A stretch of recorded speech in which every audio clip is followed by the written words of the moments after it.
전 세계에서 중국에다가 한 100이라는 숫자만큼의 이걸 생산했는데 전력에 문제가 생겨서 한 80밖에 못 만들어내면 그 가격이 그대로 있겠습니까? 올라가겠죠. 이게 인플레이션이 되는 거죠. 너무 무서워. 이런 걸 그린 인플레이션이라고 불러요. 좋아요, 구독, 알림 설정. 네, 안녕하세요. 반갑습니다. 월간설은 강혁진입니다. 라이프 트렌드 2022라는 책의 저자 김용섭 작가님을 모시고 이야기 나눠보도록 할 텐데요. 안녕하세요.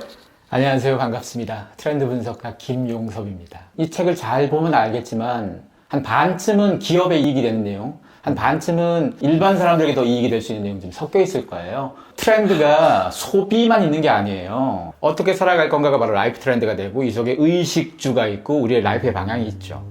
이 속에서 누군가는 취업을 고민하고 누군가는 교육을 고민하고 누군가는 부동산 고민하겠죠. 이 범주에 있는 욕망이 그걸 해석하다 보면 그 밑에 소비가 나와요. 그리고 이 트렌드와 연결되는 것이 산업과 비즈니스와 기술이 나와요. 사실은 모든 트렌드의 중심에 라이프가 있어요. 근데 이 부분에 대한 이해 없이 소비만 열심히 공부하면 이건 기업이 굉장히 고마워할 일인 거지. 과연 우리가 살아가는 데 있어서 소비자가 되려고 태어난 거 아니거든요. 우리가 1년 동안 나 소비 중단 해도 상관없어요. 이미 여러분 집에 물건 되게 많거든요. 뭐 먹는 것만 사 먹으면 되고 그 외에 나머지는 1년 동안 아무것도 안 사도 안 죽습니다. 그쵸. 다만 이렇게 소비 중단 1년 선언하면 기업들이 난리 나겠죠. 이래서 우리가 자꾸 기업들이 주도하는 소비 트렌드에 굉장히 민감한 사람들이 많으신데요. 그거 이해하시더라도 적어도 라이프에 대한 방향, 어떻게 살아갈 건가, 우리 사회가 어떻게 바뀌는지를 먼저 흡수한 다음에 그런 다음에 소비 트렌드를 이해하게 되면 아마 조금 더 유리하게 세상이 보이지 않겠습니까?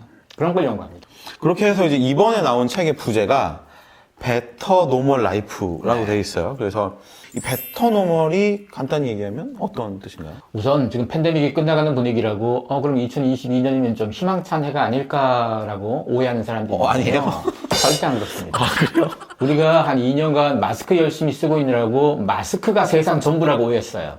그러니까 마스크가 지워지니까 오 해피? 이런 느낌일 텐데 팬데믹 이전에는 그럼 우리 세상에 아무런 문제 없는 무결한 사회였을까요? 팬데믹 이전에 사람들의 가장 큰 걱정거리는 빈곤과 양극화 문제 그리고 일자리 문제였어요. 자, 그러면 우리가 마스크에 대한 게 이제 지워지면 그 전에 이제 부각됐던 문제가 다시 수면으로 올라오겠죠. 그 문제가 그동안 멈춰있었던 게 아니고요. 더 가속화됐어요. 2년 기간 동안 전 세계적인 초특급 부자들의 재산이 갑자기 치솟았거든요. IT 산업의 발달, 자동화의 확대 이런 부분들은 사람들에게 양극화와 일자리 문제를 더 가중시켜 줄 거예요. 우리가 마스크에 쏠려있던 시선이 이제 다시 돌아오게 되면 그새 상황이 더 악화된 일을 알 거예요. 뉴노멀이라는 말은 어떤 의미인가 하면요. 세상이 바뀌었어. 못 따라가면 어쩔 수 없어.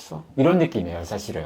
모든 사람들, 뒤처진 사람들까지 하나하나 챙겨져 가면서 끌고 가는 게 뉴노멀이 아니에요. 무서운 말입니다, 사실은. 가령, 우리 모두가 전기차를 다 타면 굉장히 해피할 것 같죠. 모두가 전기차를 타는 순간 누가 낭패를 겪냐? 동네 주유소, 동네 정비소. 우리나라에서 제주도가 이미 정책적으로 전기차 많이 보급시켰잖아요. 네. 주유소, 정비소 박살났어요. 그뿐인가요? 자동차 공장의 생산 라인이 내연기관 점점 없애고 전기차로 넘어가잖아요. 그러면 어떤 일이 생기냐? 생산 라인에 있는 사람의 숫자가 3분의 2 정도는 사라져야 돼요. 근데 3분의 2만 사라진 정도가 아니에요. 이미 일본의 닛산은 아리아라는 전기차 전용 라인을 만들 때 거의 완전 자동화예요, 지금. 3분의 2가 사라지는 게 아니고 95%가 사라질 판이에요. 그러면 거기 있던 수많은 사람들의 일자리 어떻게 될까요? 자동차 회사와 얽혀있는 부품 어마어마하게 많고 거기에 연결된 수많은 노동자가 있을 텐데 이 변화 속에서 그 사람들의 일자리가 사라지는 거에 대해서는 우리는 신경 안 쓰죠. 이걸 극복하고 넘어가야 되는 거죠. 어쩔 수 없어. 너희는 못 따라가니까 그냥 죽어. 이럴 순 없잖아요. 팬데믹 기간 동안 가장 큰 교훈이 그거였어요. 사람이 리스크가 가장 크니까 사람을 뺍시다 였었어요, 사실은. 그래서 제기된 문제가 로봇세라든가 이런 부분들이 팬데믹 이전부터도 계속 제기되었던 이유가 이런 거예요. 뉴노멀만 놔두면 일방통행이니까 베터노멀로 자꾸 주유를 해가자는 겁니다. 탄소 중립, 굉장히 좋은 말이죠. 네. 우리는 보통 좋은 말 속에 있는 무서움을 자꾸 해석해줘야 돼요. 탄소 중립이 공짜로 하는 거 아닙니다. 돈 엄청 들어요. 중국의 전력난의 실체를 호주하고 중국이 갈등이 생겨서 석탄 수입을 덜 해서 생긴 문제라고 오해하는 사람이 있던데요. 그건 일부 요소고요. 궁극적인 요소가 뭐냐? 하물며 중국마저도 탄소 중립을 신경 안 쓸 수 없어요. 지금 세계에선. 경제 정책에 있어서 탄소 고려할 수밖에 없어요. 그러면 어떤 일이 생기냐? 고부가가치와 미래 산업 위주로 편성할 수밖에 없겠죠. 경제는 지키면서 탄소 중립을 해야 돼요. 이러다 보니까 뭐가 자꾸 찬밥이 되느냐? 석탄 관련되는 산업들. 광산들이 자꾸 찬밥이 되죠. 이러다 보니까 내부에서 수급이 좀 떨어지는 거죠. 또 거기다가 이렇게 되면 가격이 올라가겠죠. 석탄의 수급에 문제가 생기면 당연히 석탄값이 올라가는 게 당연하죠. 네. 근데 전기료 어떻게 되겠습니까? 올라가야 됩니다. 올라가죠. 근데 전기는 보통 국가가 통제하잖아요, 전기료 같은 거. 네. 쉽게 못 올리게 하겠죠. 그쵸. 그럼 발전소 입장에선 아니 열심히 뼈 빠지게 돌려봤자 자꾸 손해인데? 이러면 또 열심히 안 하겠죠. 그렇지 않겠습니까? 이러다 보니까 전력에 있어서 여러 가지 루트가 생기고 이러다 보니까 대응할 수 있는 가장 좋은 방법 전기 덜 쓰게 가로등도 끊고 이렇게 하겠죠 자꾸. 이러다가 어디까지 가느냐 공장까지 가는 거죠. 뭐 20시간 돌릴 공장을 15시간만 돌리자. 근데 하필이면 중국은 3개의 공장이에요. 전 세계 공급망에 문제가 생기겠죠. 전 세계에서 중국에다가 한 100이라는 숫자만큼의 이걸 생산했는데 전력에 문제가 생겨서 한 80밖에 못 만들어내면 그 가격이 그대로 있겠습니까? 올라가겠죠. 이게 인플레이션이 되는 거죠. 너무 무서워. 이런 뭔가. 걸 그린 인플레이션이라고 불러요. 그러니까 이게 우리가 착하게 사는 거, 환경에 좋은 거 너무 좋은데, 그걸로 인해서 우리가 부담해야 될 경제적인 부담은 훨씬 커요. 더 올라간다. 그렇죠. 그래서 그걸 감수해야 될 상황들이에요. 이게 그냥 우리가 순진하게 생각할 수가 없는 게 우리가 경제를 추락시켜 가면서는 가능해요. 근데 우리의 전제가 경제는 계속 살려가면서 그러면서 이걸 하는 거예요. 소비 진작도 하고. 그렇죠. 그러다 보니까 2050년, 60년 이 목표가 나온 거예요. 그리고 2050, 60년도 되게 멀죠. 솔직히 좀 까마득하잖아요. 그렇죠, 멀죠. 그래서 이 계획들이 실질적으로는 다 안 될 거예요. 왜냐면 각국 정부도 그렇고 이런 주체들이 국가 리더들이 많이 주도를 하는데요. 그들은 자기 임기 내만 잘하면 돼요. 가드닝에 대한 부분이 나와요. 그래서 LG전자가 식물 재배기에 공을 들인 이유가 있다. 10월 14일 LG전자가 티운이라는 전자제품 하나 만들어냈어요. 이게 가정용 식물 재배기입니다. 왜 이런 걸 만들었을까요? 사람들이 팬데믹 기간 동안 전 세계적으로 어떤 욕망이 하나 생겼냐면요. 자연과 가까워지는 욕망이 생겼어요. 대부분 한국 사람들은 공동주거에 살잖아요. 아파트에 사니까 팬데믹 때니까 격리, 단절하면서 맨날 콘크리트 밑에 있는 거 아니에요, 우리가? 이런 나라에 사는 사람조차도 가드닝이 눈을 자꾸 뜨고 있는 거예요, 이제. 이러다 보니까 이 흐름들 때문에 가전을 그렇게 만들어내는 거예요. 거기다가 우리나라 백화점 중에서도요. 현대백화점 더 현대가 올 봄에 만들어졌죠. 놀랍게도 그 속에 3,400평 정도의 실내 정원이 있어요. 백화점은 부동산 임대업이에요, 원래. 공간 파는 게 그들의 업인데 그걸 포기하고 정원을 만들어놨어요. 백화점 더 이상 좋은 물건이 있다 이런 거 자랑 안 하잖아요. 물건 갖고는 승부를 못 내니까 경험 쪽으로 포커스를 맞추는데 경험 중에서도 가드닝이 지금 시기에 굉장히 좋은 경험인 거예요. 명품 브랜드들이 리페어, 그러니까 수선하는 것들에 주목하고 있다. 이런 얘기도 책에 있어요. 우리가 보통 럭셔리하고 리페어가 안 어울리는 말이죠. 근데 요즘은 럭셔리가 리페어를 얘기해요. 가장 대표적인 게 에르메스인데요. 지난 세기까지는 비싸고 희소한 게 명품이었죠. 21세기에 들어와서는 명품조차도 사회적인 역할, 환경과 윤리에 대해서 외면할 수가 없어요. 이런 흐름 속에서 이제는 적극적으로 자기 목소리를 내겠다는 거예요. 그 중에 하나가 뭔가 하면 명품 브랜드가 화장품 사업을 다 해요.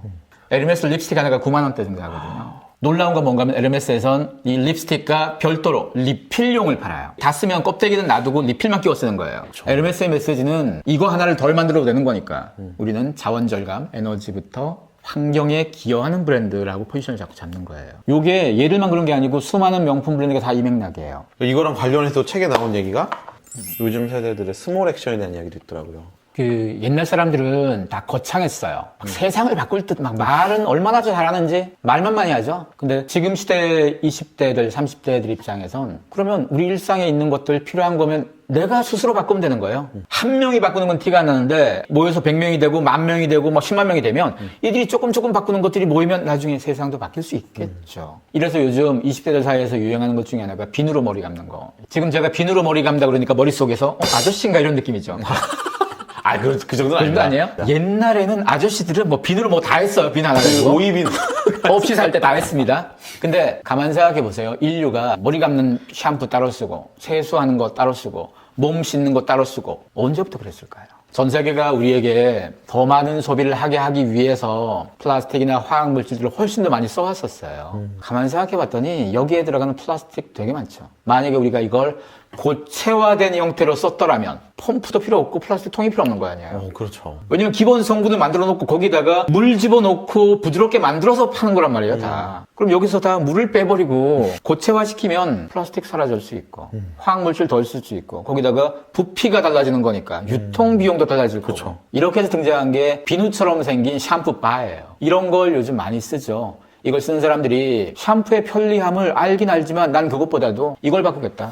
이것들이 누적되면 어마어마한 변화가 생기는 거니까. 그래서 이런 태도가 점점 늘어나는 거고요. 또 그 일환 중에 하나가 뭔가면 플러깅 같은 건데요. 플러깅이 뭔가면 뛰어다니면서 쓰레기 줍는 거예요. 조깅하고 쓰레기 줍는 픽업을 섞어 놓은 건데요. 올 봄에 어떤 일이 있었냐면 신세계 정영진 부회장이 쓰레기 줍고 이렇게 하는 걸 이렇게 사진 찍어가지고 인스타에 올리면서 플러깅 이렇게 했었거든요. 정말 쓰레기를 엄청 잘 줍고 싶어서 그랬을까요? 플로깅하는 이미지가 필요한 거잖아요. 그쵸. 요즘 젊은 소비자에게 경영자가 저런 행동, 멋진데? 이거 듣고 싶은 거잖아요. 이런 걸 수많은 기업들이 올 봄, 여름 내내 계속 했어요. 이런 움직임들이 계속 확산되면 확산될수록 사람들이 일상에서 쓰레기를 줍기만 열심히 하는 게 아니고 플로깅하는 사람은 나중에 쓰레기도 안 버리겠죠. 점점 많은 사람들이 일상을 바꿔가는 거예요. 일상을 바꿔가면 이 쓰레기 문제, 이것도 사실 변화가 좀 생기겠죠. 이런 액션들이 자꾸 나오는 거예요.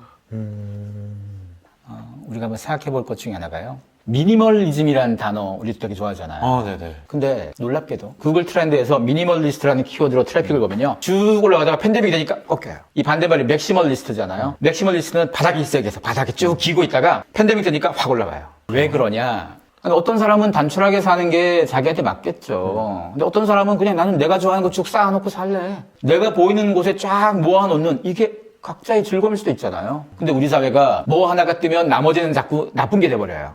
미니멀이 뜨니까 맥시멀이 자꾸 나쁜 놈이 돼가는 거예요. 그러다가 팬데믹이 되니까 우리가 집에 머물렀던 시간이 많잖아요. 그리고 남들하고의 관계가 좀 소원해지는 시기죠. 그러다 보니까 남 필요 없어. 내가 더 중요한데 뭐 잡동사니나 그런 거 어때? 내가 편한데. 팬데믹 기간에 이걸 바꿔준 거예요. 그리고 또 놀라운 사실 중에 하나가 팬데믹이란 재난, 위기에는 위로도 필요하고 격려도 필요하고 뭔가 끈끈하게 누가 챙겨줄 것도 필요해요. 이런 시기에 종교는 좀 더 잘 되지 않을까요? 가족은 좀 더 끈끈해지지 않을까요? 상식적으로는 이 위기 상황이면 이런 역할들이 더 많이 필요할 거라고 생각했는데 막상 뚜껑을 열어봤더니 한국에선 자기가 종교를 가진 사람들의 비율이 급락했어요. 그거 뭘 의미하겠습니까? 한국 사회에서도 이제는 종교고 뭐 가족이 다 필요 없고 오로지 나.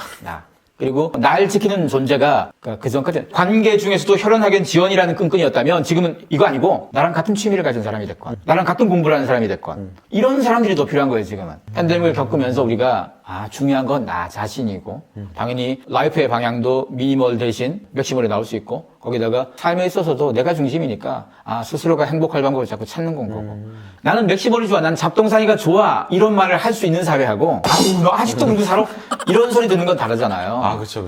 각자 뭘 하든 뭔 상관이에요. 다행히 팬데믹 기간 동안 그 흐름들이 생겨났다는 것은 우리가 남 눈치 덜 보는 환경에 더 가까이 다가왔다는 의미로 보는 거죠. 이거와 관련돼서 또 이제 책에 나온 단어 중에 셀프 행복. 그래서 20대들 사이에서 MBTI가 유행인 이유가 또 있다고 하셨어요. 제가 아까 종교도 제 역할 잘 못하고 가족도 그다지 뭐 큰 기여 못하고 그러면 믿을 건 난데 내가 뭘 믿으려면 사람들하고 관계에 있어서 제가 나쁜 놈인지 나랑 잘 맞는 놈인지 알아내려면 가장 쉽고 명쾌한 방법으로 생각한 게 MBTI라는 거죠. 옛날에는 사람들하고 맞는지 안 맞는지는 어울려가면서 알았어요. 싸우기도 하고 갈등도 겪고 근데 지금은 그 시간과 노력이 아깝다는 거예요. 그래서 그냥 모범 답안처럼 딱딱 나에게 맞는 사람만 다 골라주면 안 될까? 사실 지금 나이가 많은 사람들은 옛날에 혈액형 가지고 그런 거 되게 많이 봤어요. 그렇죠. 이게 되게 막 과학적이지 않은 거 알면서도 많이 봤어요. 맞아요. 지금 MBTI도 그렇잖아요. MBTI도 그다지 과학적이진 않아요. 자기가 대답한 거대로 그냥 결과가 나오는 거니까. 그러다 보니까 아주 정교학은 아니어도 사람들은 아예 모르는 것보다 뭔가 기준점을 갖고 판단하고 싶은 거예요. 설령 과학적이지 않고 오차가 설령 있더라도 내가 사람들을 겪어가면서 답을 찾는 것보단 쉽다고 생각하는 거예요. 내 편의에서 하는 거예요, 사실은. 겉으로 드러나는 표면적인 몇 가지 가지고 어떻게 그 사람을 다 판단하겠습니까? 그렇죠. 그러니까 어차피 사람 만나는 거 자체가 귀한데 그냥 짧게 만날 거 나랑 맞는 사람을 만나자. 요새는 혈액형 물어보는 사람은 못 본 것 같아요. MBTI가 어떻게 되세요? 그건 이제 어떻게 보면 상대방에 대한 배려일 수도 있고 나를 위한 사전 검열 같은 거라는 생각도 들어요. 그렇죠. 나를 위해서 하는 거예요. 상대방 배려는 거짓말이에요. 이 영상을 보시는 분들께 마지막으로 드리고 싶은 말씀이 있다면 혹시? 트렌드는 점수 따려고 외우는 거 아니에요. 내가 어디에 써먹어서 어떤 이득을 얻어야지 이런 마음으로 트렌드를 보는 거예요. 트렌드는 연말에 몰아서 바뀌는 건 아니고요. 연중 수시로 바뀌니까 연중 수시로 좀 공부할 필요가 있습니다. 나는 어떻게 살아야 되겠다. 나는 어떤 결정을 해 나가야 되겠다라는 거에 좀 힌트를 좀 얻으실 수 있으면 좋겠습니다. 오늘 나와주셔서 정말 감사하고요. 끝까지 시청해주신 분들 모두 감사하고 저는 또 다음 영상에서 또 다른 게스트분과 좋은 이야기로 돌아오도록 하겠습니다. 감사합니다.